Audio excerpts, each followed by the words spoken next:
2. Ao pôr a mão na maçaneta da porta, Winston viu que havia deixado o diário aberto na mesa.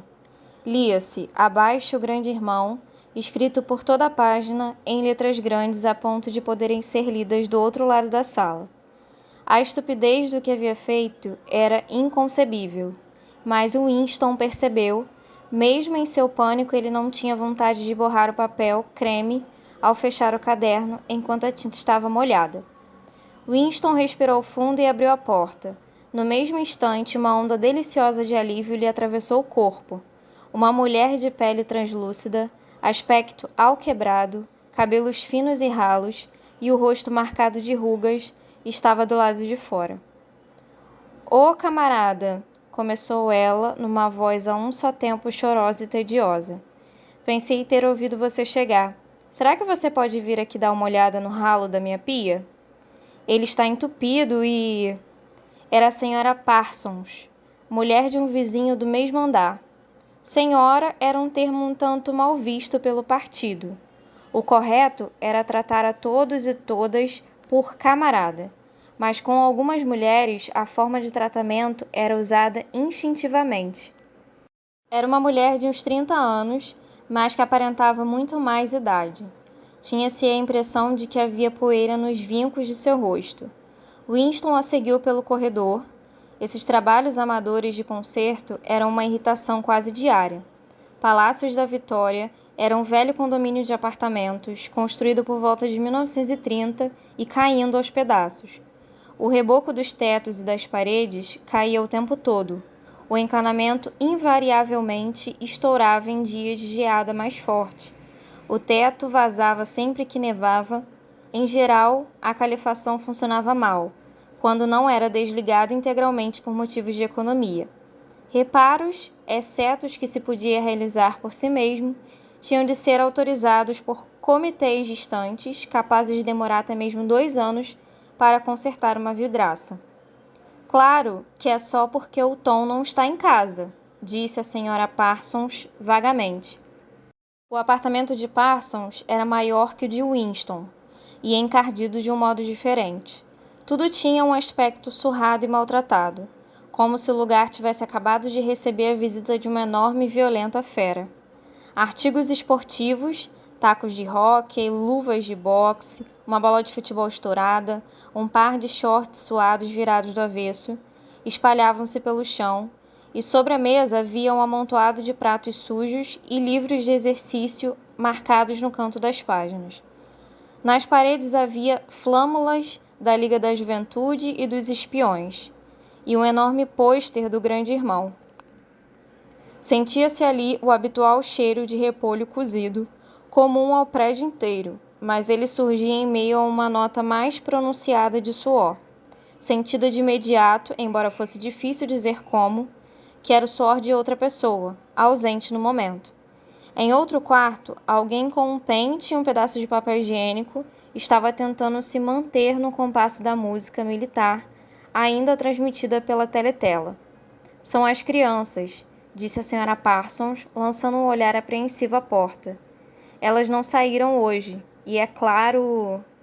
Ela tinha o hábito de interromper suas frases no meio. A pia da cozinha estava quase transbordando de uma água verde asquerosa, da qual emanava um fedor de repolho mais insuportável que nunca. Winston se ajoelhou e examinou o cotovelo do cano. Ele detestava usar as mãos e detestava se curvar, pois isso quase sempre o levava a tossir. A senhora Parsons observava desacorçoada. "Claro que se o Tom estivesse em casa, ele arrumaria num instante", disse ela. "Ele adorava coisas assim. Ele é ótimo com as mãos, o Tom." Parsons era colega de Winston no Ministério da Verdade. Era um homem gordo, porém ativo, de uma estupidez paralisante, uma massa de imbecilidade hiperexcitada. Um daqueles boçais completamente devotos e crédulos de quem, mais até que da polícia do pensamento, a estabilidade do partido dependia. Aos 35 anos, Parsons tinha sido expulso contra a própria vontade da Liga da Juventude e, antes de se graduar nesta, tinha conseguido permanecer na dos espiões 1 ano além da idade estatutária. No ministério, era empregado num posto subalterno, no qual a inteligência não era pré-requisito.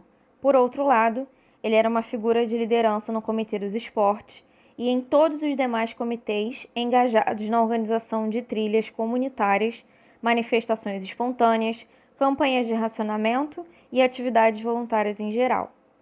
Ele informava com um orgulho tranquilo, entre baforadas do cachimbo, que há 4 anos comparecia todas as noites ao centro comunitário.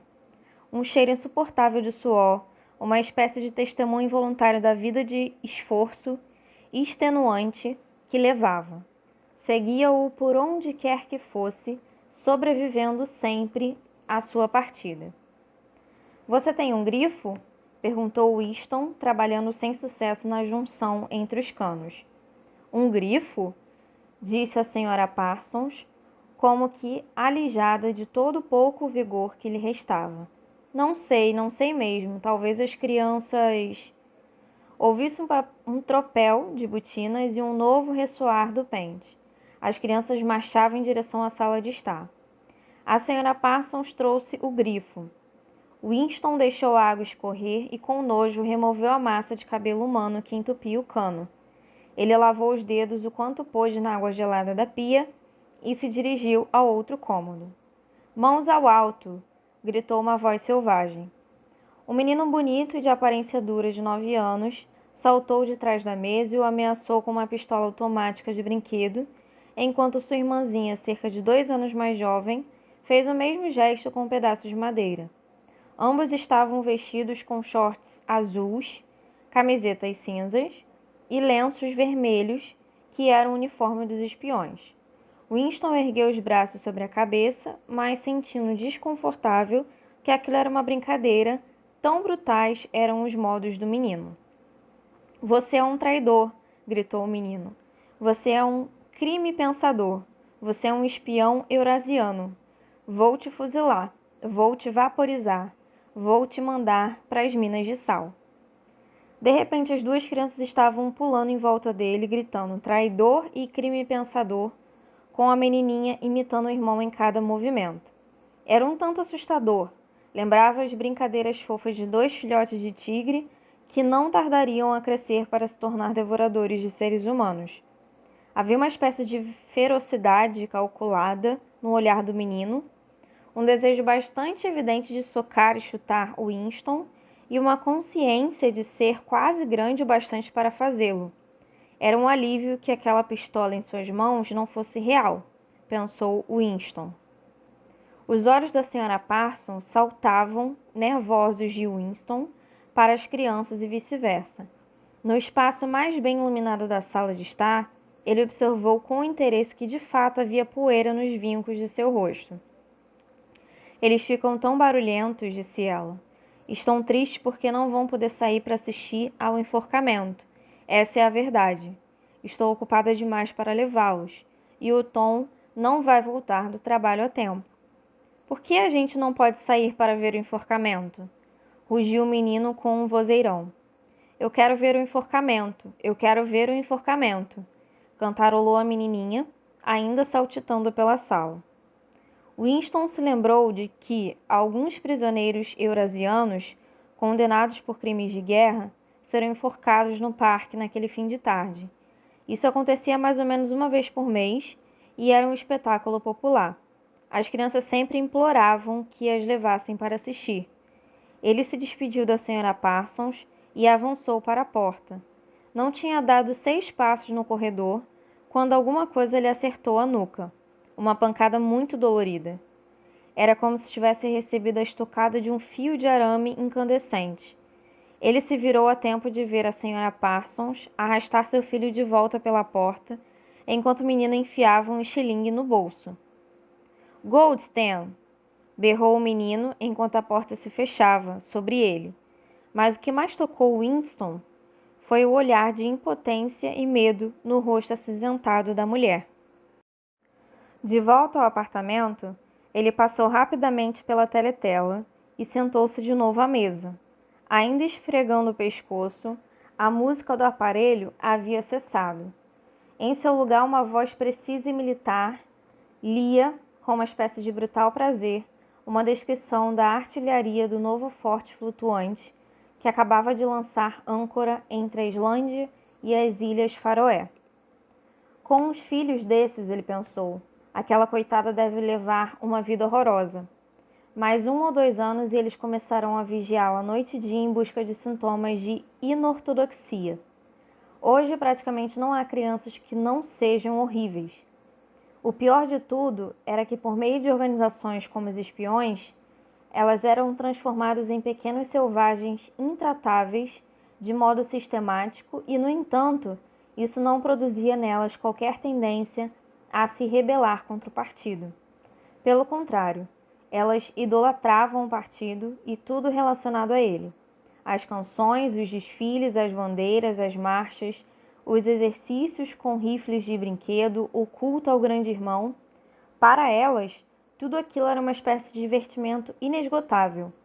Toda sua ferocidade se projetava contra os inimigos do Estado, contra os estrangeiros, traidores, sabotadores, crime-pensadores.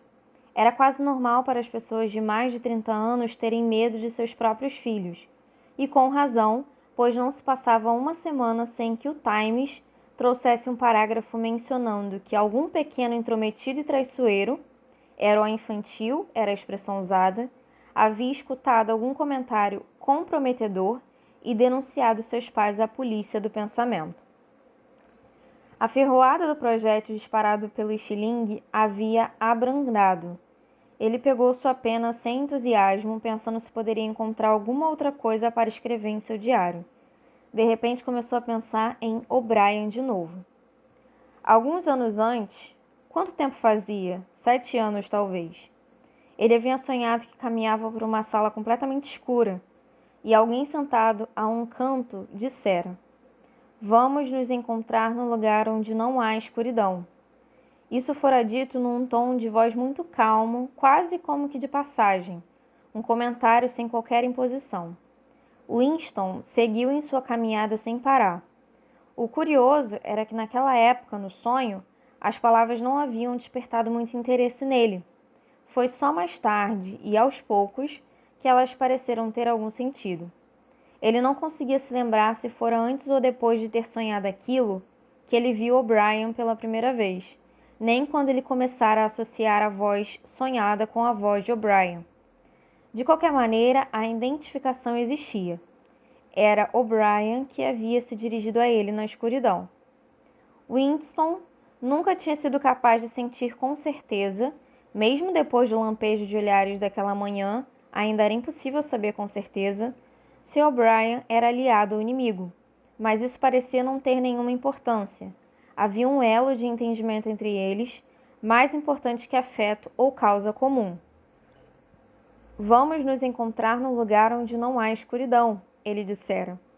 Winston não sabia o que aquilo queria dizer, apenas que de uma forma ou de outra isso se tornaria verdade. A voz da teletela parou.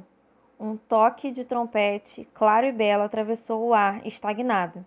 A voz prosseguiu com aspereza: "Atenção, atenção, por favor. Chega-nos neste exato momento uma notícia de primeira mão, direto do fronte em Malabar. Nossos soldados no sul da Índia acabam de conquistar uma gloriosa vitória.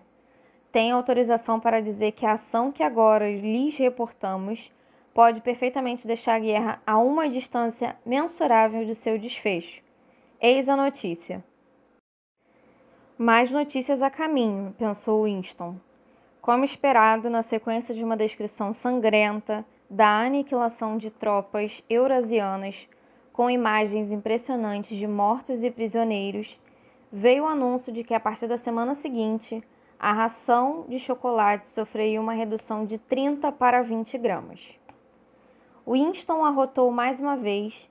O efeito do gin estava passando e deixava uma sensação de vazio. A teletela, talvez para celebrar a vitória, talvez para afogar a memória do chocolate perdido, atacou com "Em teu louvor, Oceania."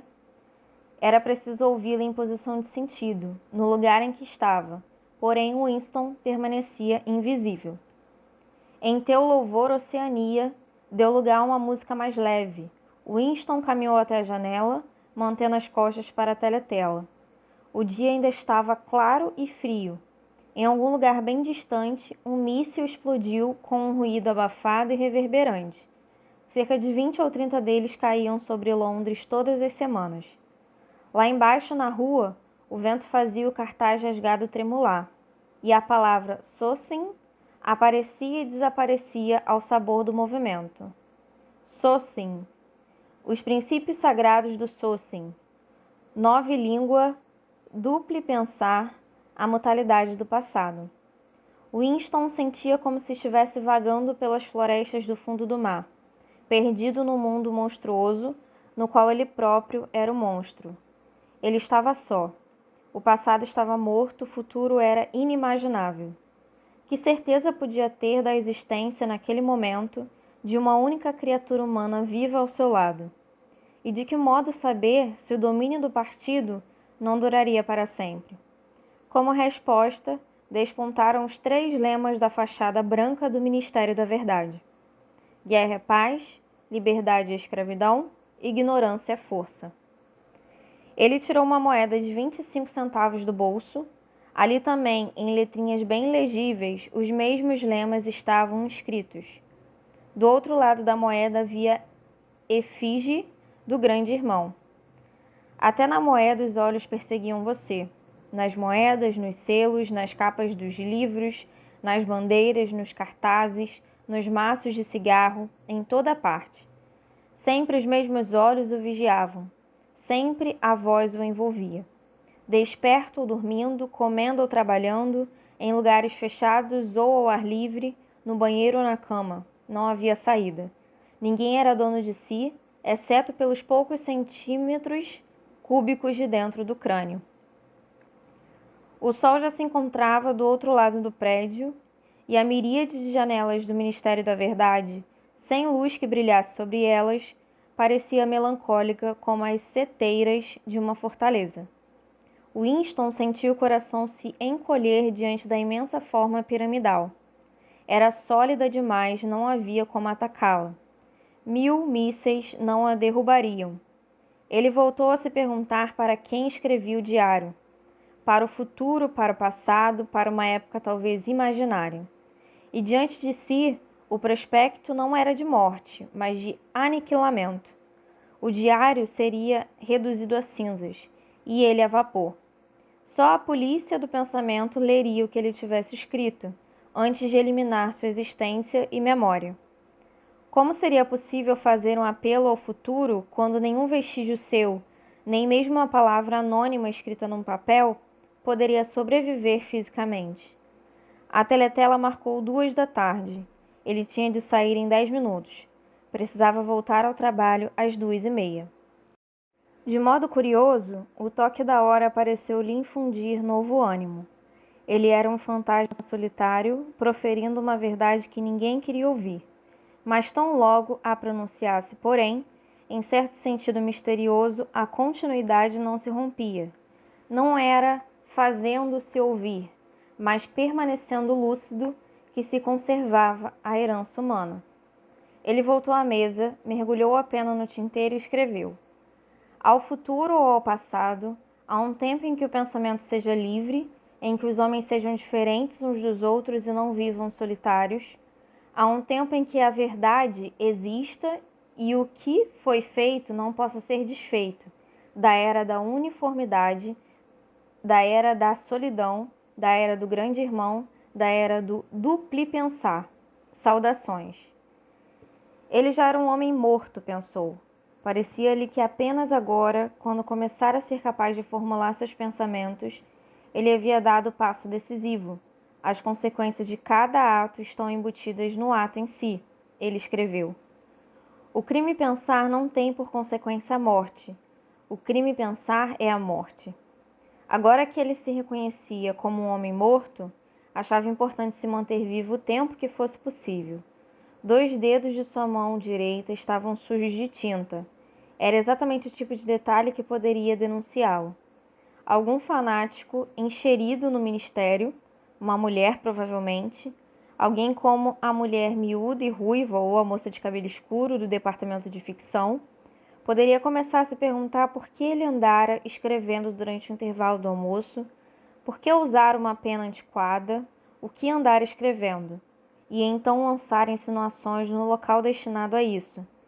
Ele foi ao banheiro e esfregou cuidadosamente a tinta com um áspero sabão marrom escuro que raspava sua pele como uma lixa e que era, portanto, bem apropriado à ocasião. Winston escondeu o diário na gaveta. Era bastante inútil pensar em escondê-lo, mas assim ele podia ao menos saber se sua existência fora descoberta ou não. Um fio de cabelo atravessado no fim das páginas era óbvio demais.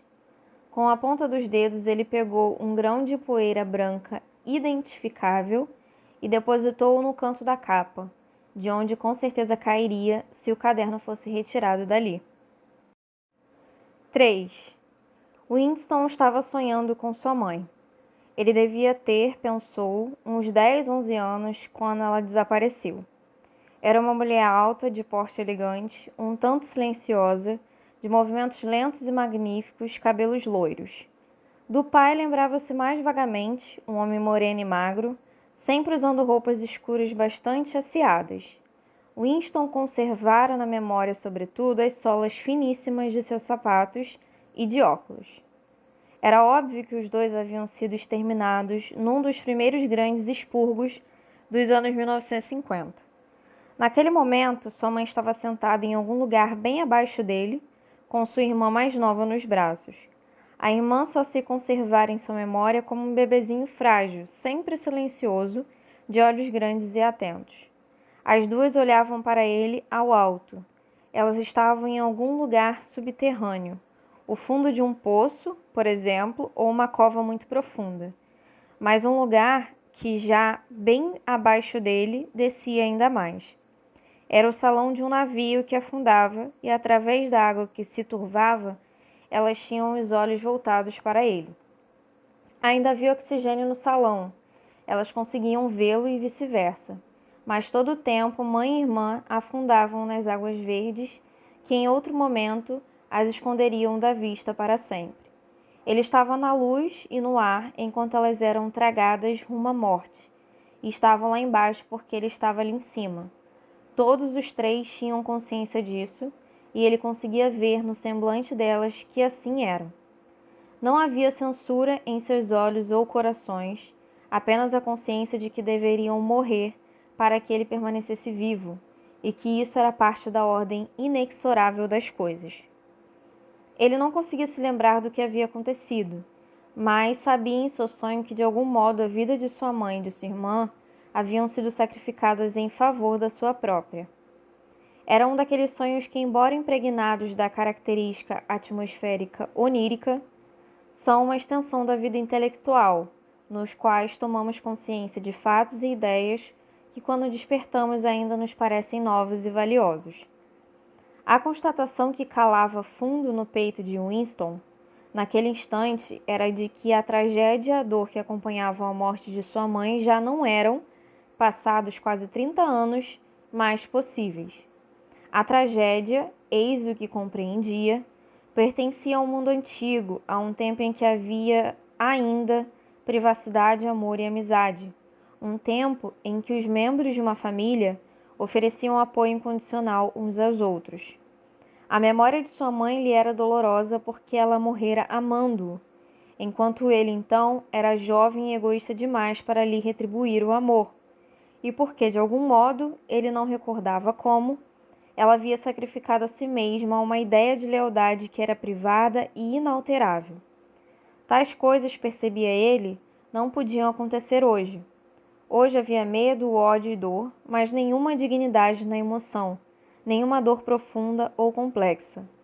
Era como se ele visse tudo isso nos grandes olhos de sua mãe e de sua irmã, que o fitavam através das águas verdes a centenas de metros de profundidade e descendo mar adentro. De repente, ele se via de pé sobre a turfa curva, curta e macia, no entardecer de verão em que os raios poentes do sol douravam o relvado.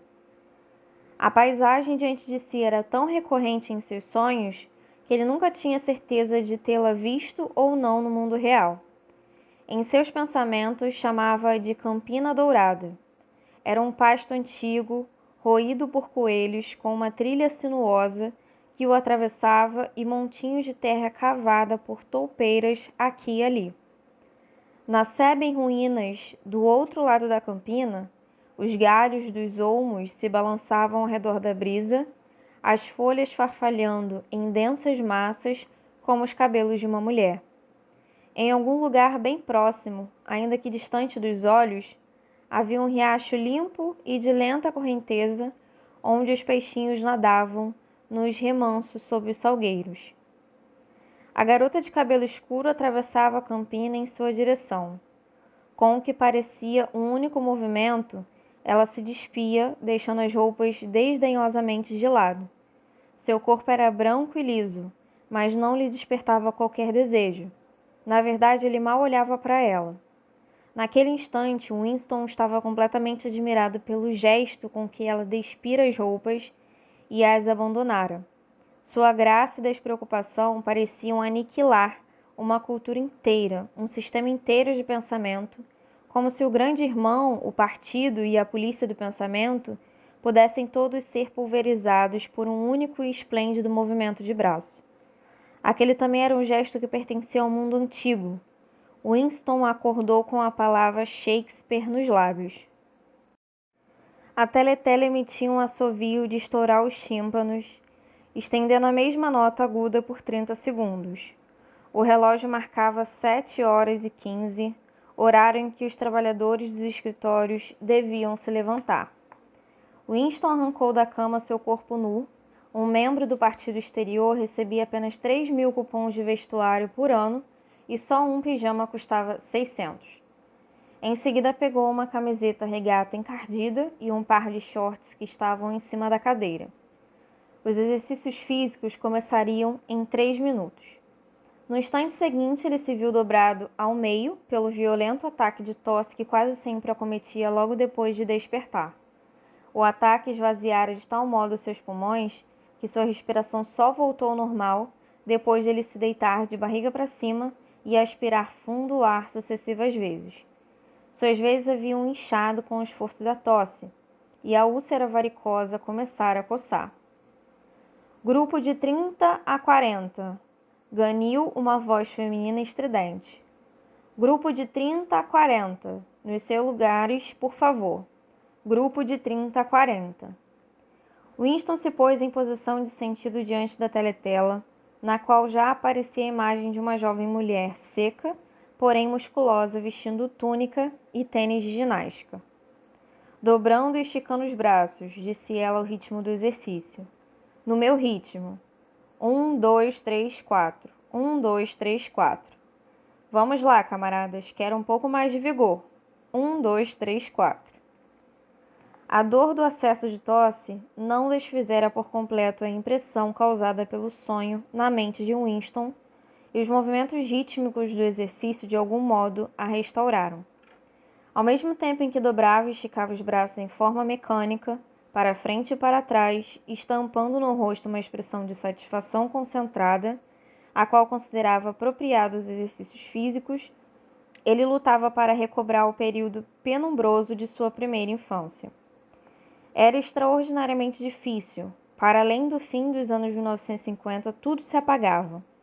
Quando não havia registros externos a servir de referência, mesmo os contornos da própria vida perdiam a nitidez.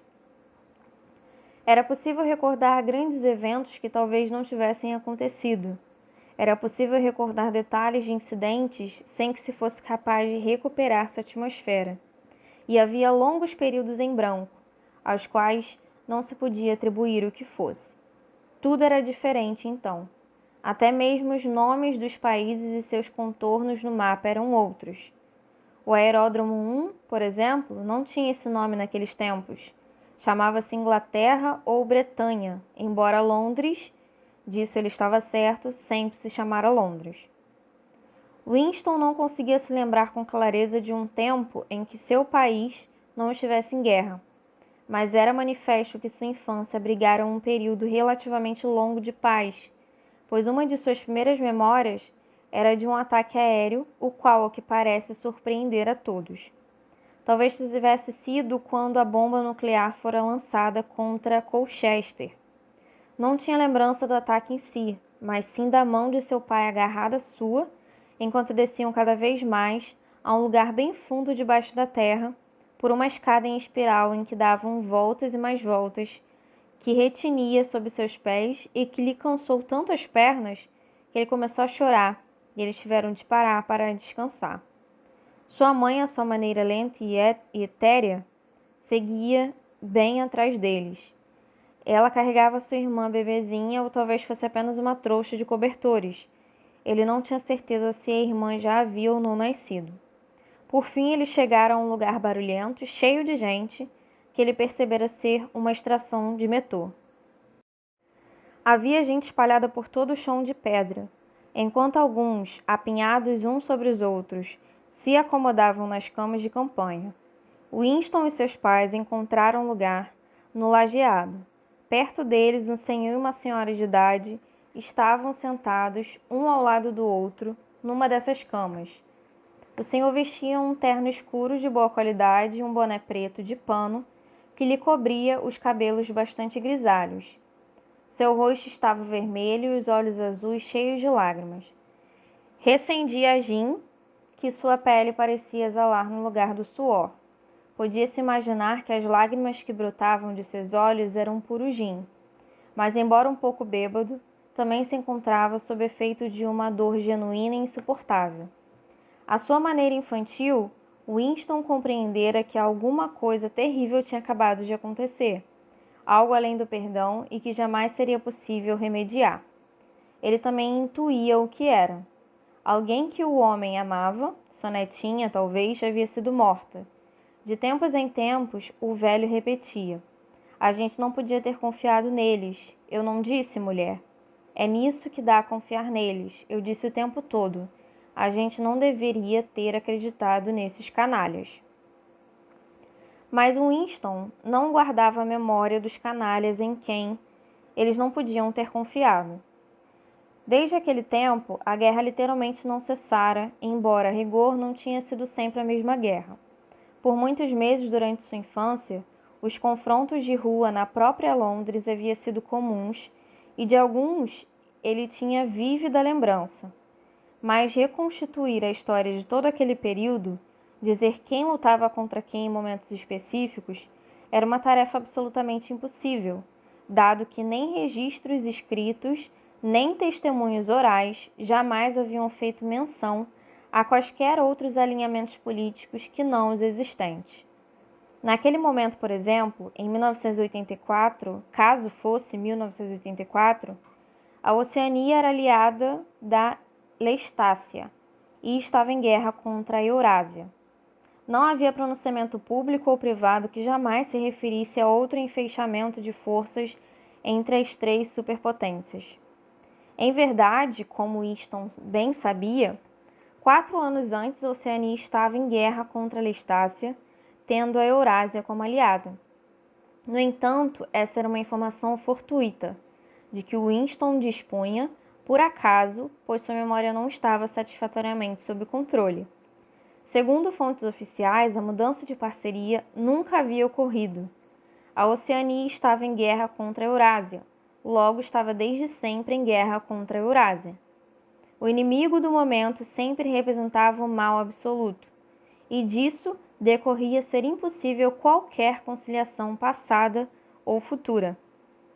O mais assustador, refletia ele pela milionésima vez, enquanto fazia um doloroso esforço para levar os ombros para trás, com as mãos na cintura, o grupo realizava movimentos circulares da cintura para cima, um exercício que se supunha bom para os músculos das costas. O mais assustador era que tudo aquilo podia ser verdade. Se o partido podia impor seu poder sobre o passado e declarar que determinados eventos nunca haviam acontecido, isso era, sem sombra de dúvida, mais assustador que a mera tortura ou morte. O partido dizia que a Oceania nunca se aliara à Eurásia. Ele, Winston Smith, sabia que a Oceania se aliara à Eurásia apenas 4 anos antes. Mas onde existia esse conhecimento? só em sua própria consciência, que de qualquer forma seria logo aniquilada. E uma vez que todos os outros aceitassem a mentira imposta pelo partido, uma vez que todos os registros contassem a mesma história, a mentira se convertia em história e se tornava verdade. Quem controla o passado, dizia o lema do partido, controla o futuro. Quem controla o presente, controla o passado. E o passado, no entanto, apesar de sua natureza alterável, jamais fora alterado.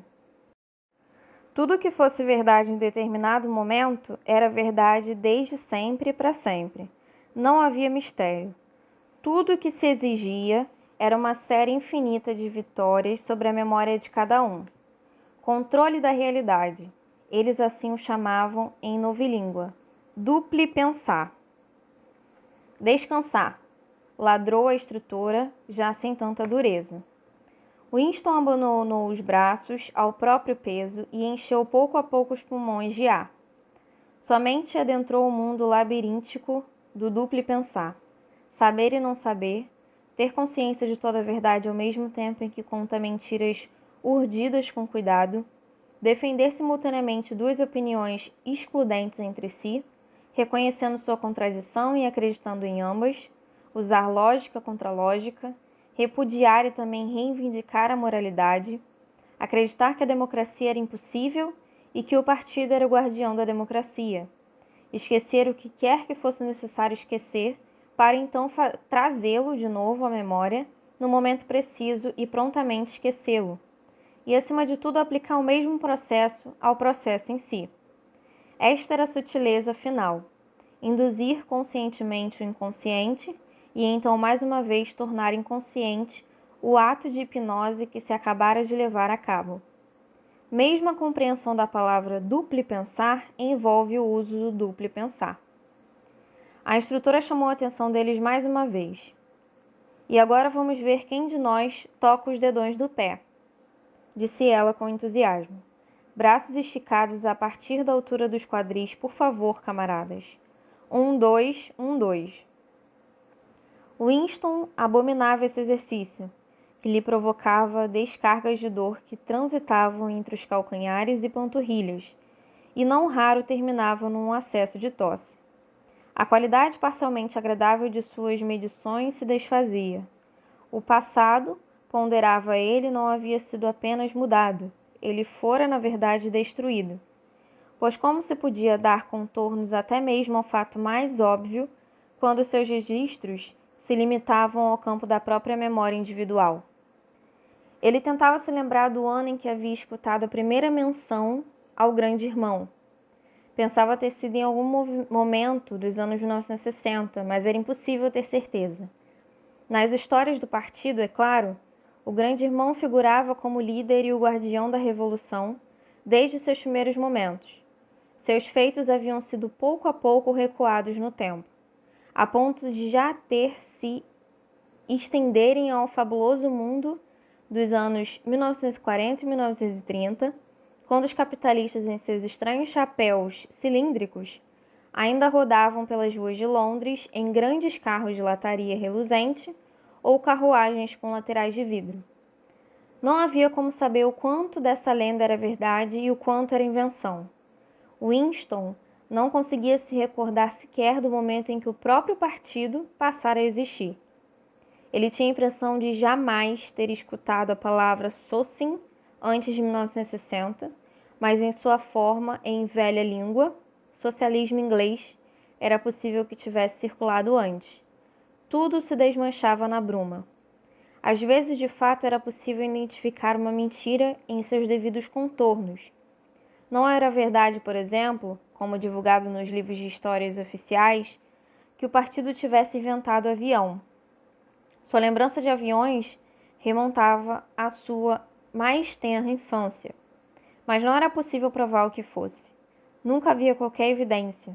Apenas uma única vez na sua vida inteira, ele tivera nas mãos uma prova documental inequívoca da falsificação de um fato histórico. E na ocasião... Smith! Berrou a voz rabugenta da teletela. 6079W. Smith! Isso mesmo, você. Curve-se mais, por favor. Você pode fazer melhor que isso. Você não está tentando. Mais baixo, por favor. Assim está melhor, camarada. Agora descansar, todo o pelotão, e prestem atenção. De repente, Winston sentiu um suor quente lhe brotar por todo o corpo. Seu rosto permanecia absolutamente inescrutável. Nunca demonstre desânimo. Nunca demonstre dor. O único tremeluzir dos olhos pode denunciá-lo. Ele permaneceu com os olhos na tela enquanto a instrutora erguia os braços sobre a cabeça. Não se podia dizer com graça, mas com particular apuro e eficiência. E se curvava enfiando as pontas dos dedos das mãos sob os dedões dos pés. Assim, camaradas. É assim que eu quero vê-los fazendo, camaradas. Mais uma vez, atenção. Tenho 39 anos e 4 filhos. Atenção. E ela se curvou de novo. Vocês podem ver que meus joelhos não estão dobrados. Com vontade, todos vocês são capazes de fazer isso. Ela acrescentou ao se endireitar. Todos com menos de 45 anos são perfeitamente capazes de tocar as pontas dos pés. Não temos todos o privilégio de lutar na linha de frente, mas ao menos podemos nos manter em forma. Lembrem-se dos nossos rapazes do fronte em Malabar e dos nossos marinheiros nos fortes flutuantes. Apenas pensem no que eles têm que enfrentar. Agora tentem de novo. Melhor, camarada, muito melhor, acrescentou ela em tom de incentivo, enquanto Winston, com um violento impulso, conseguiu tocar as pontas dos pés com os joelhos travados pela primeira vez em muitos anos.